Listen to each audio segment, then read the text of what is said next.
قائم کر سکتے تھے، وہاں آرام سے بیٹھے رہ سکتے تھے.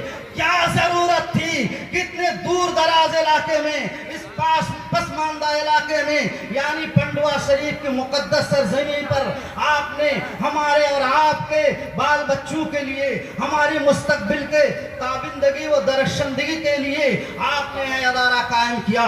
یہاں ادارہ قائم کرنے کا مطلب یہ ہے کہ آپ کو اگر فکر ہے، آپ کے خانوادے کو اگر فکر ہے، آپ کو اگر فکر ہے، تو ہم اپنے بال بچوں کی فکر نہیں ہے بلکہ ہمارے بال بچوں کی فکر ہے، ہماری نسل کی فکر ہے کہ اس بنگال کے پسماندہ علاقے کے لوگوں کے بال بچوں کی مستقبل کو کس طرح روشن کیا جائے، ان کی ایمان کی حفاظت کس طرح سے کی جائے، ان کو علم و عمل سے کیسے سنوارا اور نکھارا جائے. اگر ان کو فکر ہے تو ان چیزوں کی فکر ہے. اسی لیے آپ نے اپنے وطن کو چھوڑ کر یہاں آ کر آپ نے ادارہ قائم کیا.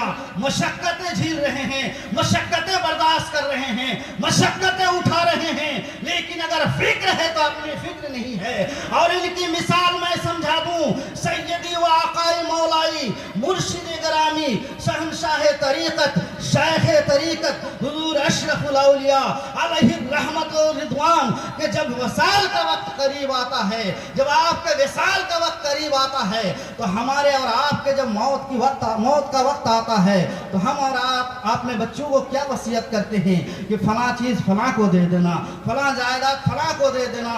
لیکن وہ مرشد گرامی، وہ ذات مقدس، وہ آل رسول شہزادہ سمنا، ان کو اگر فکر تھی تو ہماری اور آپ کی تھی، اس امت کی فکر تھی.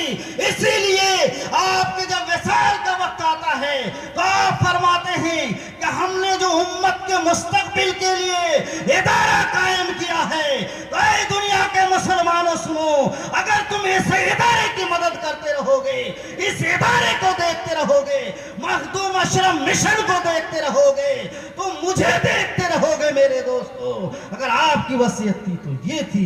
لہذا آپ کو ہم کے ان کی درد، ان کے دل میں جو ہمارے لیے درد ہے، اس کو سمجھنا ہوگا اور ہر قدم میں ان کے نقش قدم پر ہمیں چلنے کی کوشش کرنا ہوگا. لہذا میں اپنی بات کو زیادہ نہیں بولوں گا، یہیں سے ختم کر رہا ہوں. ہم سب کو حضرت کے نقش قدم پر چلنے کی توفیق عطا فرمائے اور اس ادارے کی زیادہ سے زیادہ ہم سب کو تعاون کرنے کی توفیق عطا فرمائے.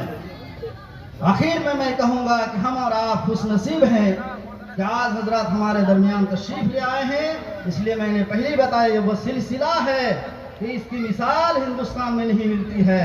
لہذا آپ حضرات میں سے جو چاہیں، اگر حضرت کے دامن گرامی سے وابستہ ہونا چاہتے ہیں، اگر آپ آل رسول کے دامن سے وابستہ ہونا چاہتے ہیں، تو آپ آئیں اور حضرت کے دست اقدس سے مرید ہو جائیں.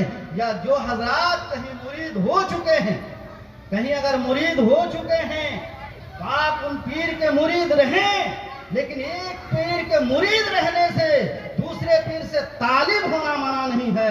اس لیے آپ طالب ہو کر کم از کم اس عظیم بارگاہ کی فیضان سے مالا مال ہو، حضرت کی ذات مقدس سے فیضیاب ہوں، ان کی دعاؤں سے نوازے جائیں. لہذا آپ میں سے جو چاہیں، اگر چاہیں آپ مرید ہونا چاہیں تو مرید ہو سکتے ہیں. بات کو یہی سے ختم کرنا ہوں. آخر دعوانا ان الحمدللہ رب العالمین. استغفر اللہ ربی من کل ذنب واتوب الیہ. السلام علیکم ورحمۃ اللہ وبرکاتہ.